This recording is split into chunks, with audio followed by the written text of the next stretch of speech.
Oh, hey guys, welcome back to the show. So guys, I'm saddened and disheartened To announce that this will be the final show. That's right, guys. An opportunity has come up for me that makes me frankly want to say, wipe your with them. thank you. I have received a little tweet in my inbox, in my DM inbox, and it goes a little something like this. Okay, well, the first one is "This media's hidden," so it's probably porno.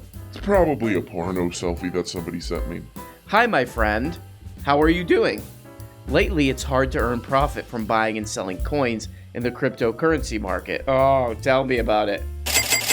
Sammy Bankston Frond really ran off with a lot of my man, so... But my mentor, ooh, that sounds pretty fancy, can earn 100 to 5,000, that's a pretty big range, per day. Well, guys, unfortunately, 5Gs does cover my rent and some other various indiscretions. So the only thing I could say is goodbye. If you don't like it, please die. Wouldn't convince yourself you could restore permanent peace to the world by putting a fake democracy in Iraq, et cetera, et cetera, et cetera, that you couldn't, affecting regime change in Russia would fix everything. Okay. You would know there are limits to your predictive power as a person. Yeah. And maybe you should scale back your ambitions a little bit, consistent with your abilities, which is pretty limited, actually.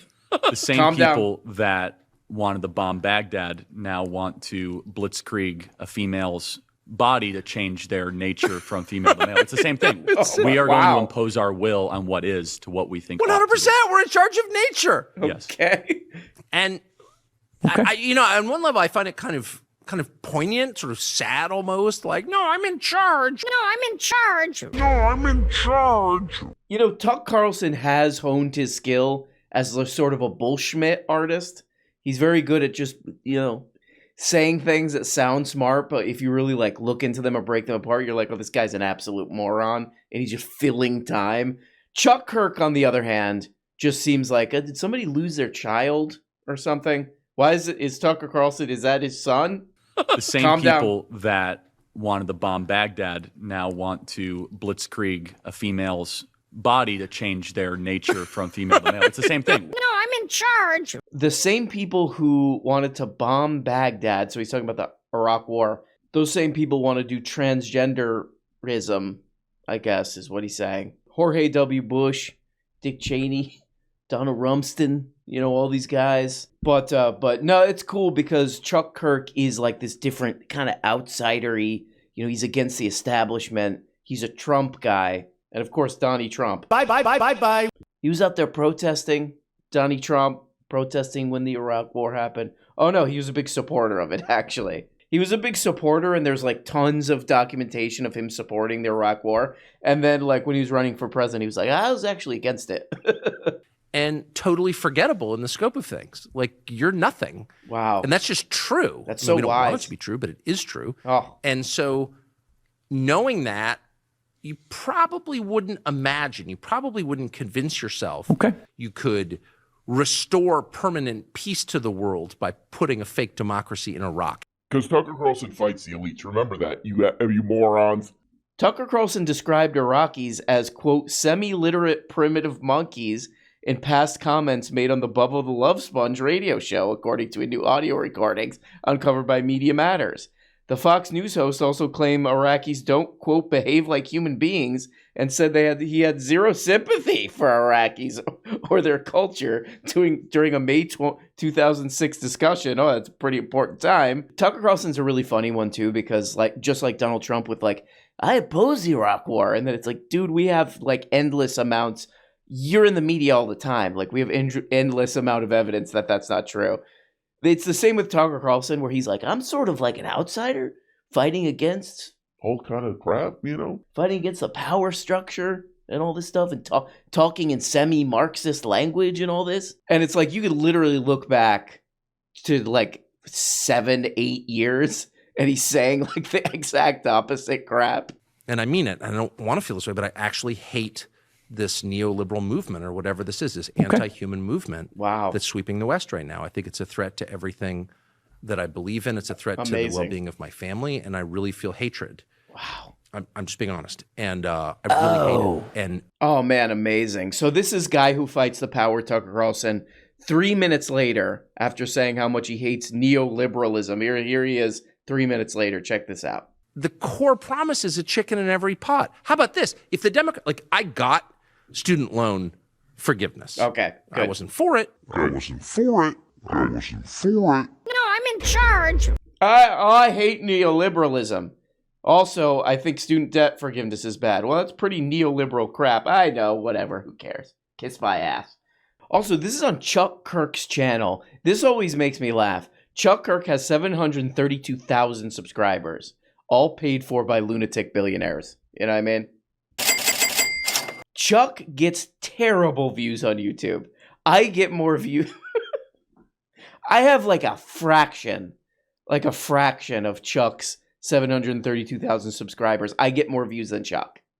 He's got videos that are like 6,000 views, 4,000 views, you know. The existence of something bigger and more powerful than our temporal leadership. Right. And you would say, well, none. Like, this is the first one. This actually is an experiment that we're conducting without even knowing it, I think. Okay. Here's Tucker Carlson pandering and sucking around, pretending to be religious to his audience. And listen to the brown-nosing that Chuck does. Like, this is the first one. This actually is an experiment that we're conducting. Right. Without even knowing it, I think. Got it. In secular society at scale. That's so profound. And That's so profound. Oh, saying society can't function without religion? Oh, that's so profound. The two most godless men on the planet. Oh, it's so profound, man. That's so profound. Yeah, we're doing a scam literally right now, but that's so profound. You know, to me, this is like Pacino and De Niro in Heat type of situation. But Tucker Carlson and Marshall's version of Tucker Carlson, Charlie Kirk, have on their own been doing, I would say, very respectful content related to this Damar Hamlin thing. This football player that went into cardiac arrest during a game. They've both been making, on their own, extremely respectful content related to that. Let's check that out. Yep. What don't we know? Well, what we don't know could fill volumes, starting with why Damar Hamlin had a heart attack on a football field. Okay. We do not know the answer, and So there's far, no so way good. to know the answer. Right. We're not going to lie to you and pretend we do know the answer. Okay, pretty But that normal does so not far. stop many others from lying to you. No, I'm in charge. Okay, pretty normal so far. Nothing too much to disagree with here. Okay. So tonight, in the appropriate spirit of humility, we're going to speak to actual medical experts and scientists, people willing to follow the data, ask relevant questions regardless of political pressure. Okay. Getting to the truth is the essence of science. Okay. We're going to try to practice it tonight. Sounds normal. One of the people we're going to speak to is cardiologist Peter McCullough. He's done a lot of research on the number of young people, particularly athletes, who've experienced heart attacks and other serious cardiac events in the past 2 years. You're not imagining it. There has been a surge in heart injuries. Are you out of your mind? Among Are you the out young. of your mind, Tucker? And the media have mostly. That's beautiful. That's a beautiful That's a beautiful smegment right there. Do Mimas and Peepaws catch this stuff? But he's like, they're lying to you by speculating about what the cause is. That's sick. That's really sick, and it's a disgusting thing to do, and it patronizes people, and it treats people like morons and tells them to shut up. Okay? I'm still in the same breath. Here's now an anti-vax doctor who's been on Joe Rogan. He's one of the two main anti-vax doctors in the country who's getting famous off of this stuff. To do exactly what I just said is stupid. He's done a lot of research on the number of young people, particularly athletes, who've experienced heart attacks and other serious cardiac events in the past 2 years. Yeah, you know how Tucker was saying that, like, it's a godless nation. That's the problem, though, the godlessness of the nation, of the world, godlessness. Well, Tucker, I hope for your sake there's not a god, because your ass would be struck by lightning by now, you little puke, you little turd. Left nut. You get struck right in the Left nut. and then you'd go like this. And then you'd go like this. Oh. Yeah, 20-something-year-old guy collapses, in public. He's in critical condition now. Let's ease up on the using him for your little stupid political crap for a while. You idiot. No, I'm in charge. And so let me just read the tweet. It's been viewed over 10 million times. I was ridiculed and attacked by everybody from Adam Kinzinger on down. Who? And here's the tweet. Okay. This is a tragic and all too familiar sight right now. Athletes dropping suddenly. Yeah. He couldn't be sucking around the anti-vax crowd like he always does. Okay, here we go. That was my tweet. Oh. And people thought that I was being a conspiracy theorist. Okay. I was attacked. In fact, Newsweek wrote an article that said I am human garbage this morning. Okay, that's maybe the first good thing that Newsweek has written. That's great. Newsweek wrote an article that said I am human garbage. This was funny because I was looking in Chuck Kirk's chat, and even his chat was like, "Hey, dude, this dude's a young guy who might not survive this. Can we just ease up on this? Just to say, hey, I hope he's okay, and then move on." No, Chuck Kirk did the exact same thing that that the non-melted version of him, or the less melted version of him, Tucker Carlson did. He immediately has the number one. Tuck had the number 2 anti-vax social media celebrity. Chuck found the number 1, the guy from the Joe Rogan podcast and all that crap. So very respectful to somebody who's in critical condition. Chuck Kirk, you are weird. I was attacked. In fact, Newsweek wrote an article that said I am human garbage this morning. And that's I guess that's their opinion. I don't know what happened. All I know is I am thankful. Well, yeah, this major magazine said I'm a piece of human garbage and piece of turd. Well, that's one way to put it. That's one way to look at things, they say that to me, and I say, okay. Everybody thinks I'm being a disrespectful little piece of trash, but, that's one way. Different strokes, I say. Different strokes. What is it? Tomato, tomato. I'm a human piece of garbage. I'm just trying to make money. These are different ways to look at. I like, too, that Chuck tries to sort of set it up as just like, I'm just asking a question. Why are people yelling at my ass so much? Why are people jumping on my ass about this? All I did was use a young man's tragedy for my own personal gain. Hold on, wait a second. Hold on. I'm sorry. Wait, while Chucker Carlson is hanging out with that other guy, who's hosting his show? Yeah, let's go! Oh. Good evening, everyone. Aloha, and welcome to a special edition of Tucker Carlson Tonight. Aloha to I'm you Tulsi too. Gabbard, Okay. and I'm standing in for Tucker. Great. Okay, so people really love to give Tulsi's ass a hard time. You know what I mean? They give her a hard time. Oh, she'll just say whatever for money, all this stuff. But if you watch her hosting this Tucker Carlson show, they have perfectly lit her. Okay, we got to give it up for that. Usually Tucker Carlson looks like he's in his garage or something, which he probably is, phoning this thing in. Did Tulsi Gabbard get some kind of agreement that we're going to shoot all my segments in 35 millimeter? Here's part of our conversation. Okay. My question is, do you have no shame? Whoa! Do you have no shame in the people who are now you're asking to trust you to go and be their voice for them, their families, and their kids in Washington? Lay off him, Tulsi. Okay. Tulsi, I can say the same thing about the Democrats and the party. Look at Joe Biden. Joe Biden's been lying to the American people for 40 years. He's the president of the United States. Yeah, so Tulsi Gabbard is really taking a Yeah, so Tulsi Gabbard's really taking a surfboard to this guy's ass. So this guy got caught telling all these lies. Now, in our interview, George Santos invoked lies by Democrats as an excuse for his own lies. Got it, yeah. It's not. It's inexcusable. Okay. But at the same time, it is also true that many of the same Democrats who are gleeful about Santos being actually held accountable publicly for his lies are deafeningly silent about Joe Biden and his deceptions, about his own biography. Okay, yeah. And there's too many to count. I think this is a totally fair point where she's like, this guy, this Santos guy, who seems to be like a compulsive liar. A lot of these people in very high positions in the U.S. government kind of lie very similarly. It's just nobody talks about it. And I think that's true. I was actually like, oh, this is a pretty good segment. And I remembered Tulsi's on Fox News saying this. She's like, this lying is sort of like, it's like a virus spreading around, man. Anyway, I'm saying this from a channel that's devoted to trickery and lying and deception and shadow play and black magic and the dark arts. Jason Whitlock is the host of Fearless. You have seen him before here on this show. Get Jason there. Jason, thank you so much for joining us. Now I saw you responded very. Get Jason Whitlock in there. Sniffing around. Quickly to that interview with George Santos. Yeah.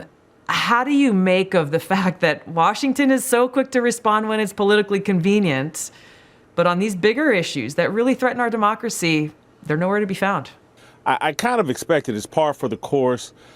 Politicians do not believe they answer to a higher power. They're a reflection of an American society and culture that has abandoned any fear of God, any respect for God, any respect for our founding and the founding principles. Yeah, it's this godlessness. Yeah, well, there you go. I love when Jason Whitlock comes on the Tuck Carlson show because unlike Tucker Carlson, he's not like tap dancing that much. He's just like, he's got the most phone it in attitude to all this crap. He's got his check hand out the whole time. To Jason Whitlock, we say, I love you. Okay, anyway, skipping ahead here on the Tulsi Gabbard filling in for Tuck Carlstone crap. This guy filling in for this guy.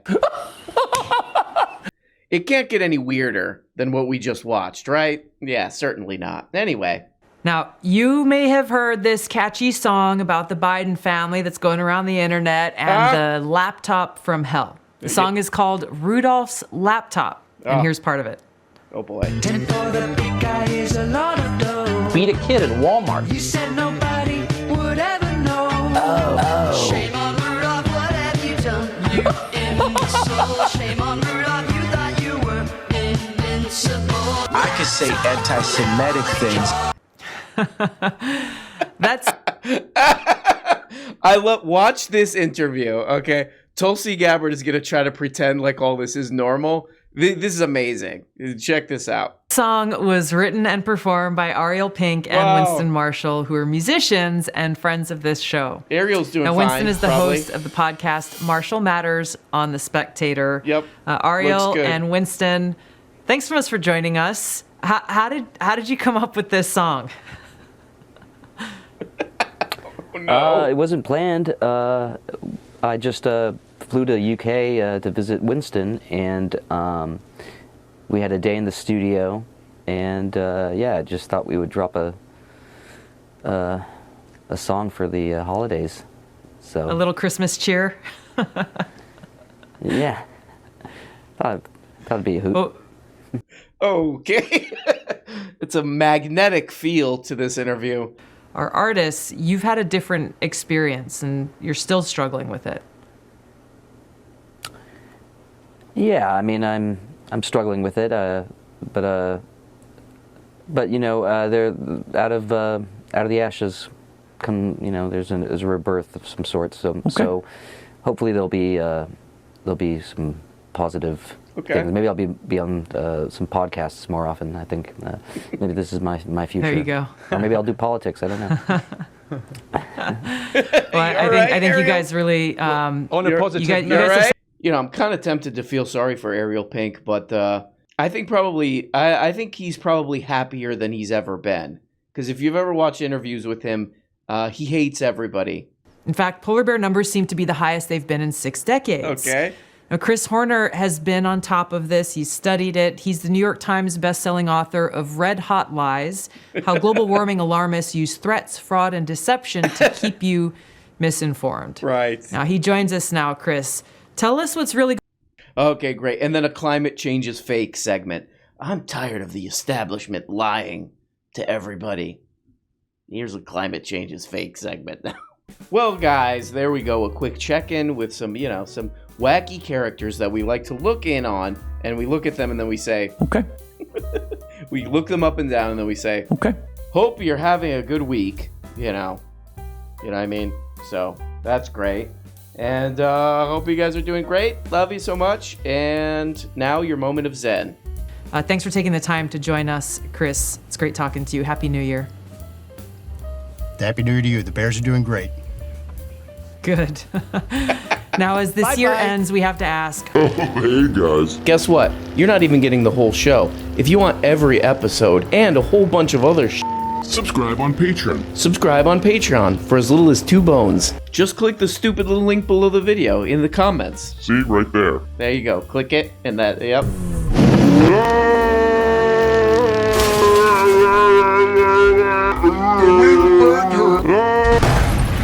When you become a patron for as little as $2, you get the Tuesday, Thursday patron-only episodes. You also get the weekly Book Oblega show where we talk about important books. The questions and comments thing where you can ask questions and make comments and all this crap. And the weekly behind-the-scenes show. All for less than the price of a rancid Charleston chew. And for only 25 putrid little dollars, you could become a producer. That's right, support the show and get your name up here. Look at these people. Look at these people. It make the show possible, okay? God. I mean, without these beautiful people, this show goes straight into the dumpster. A rotten, just wet, disgusting dumpster, behind a restaurant. So there's old milk in there. That's where this show ends up without these people.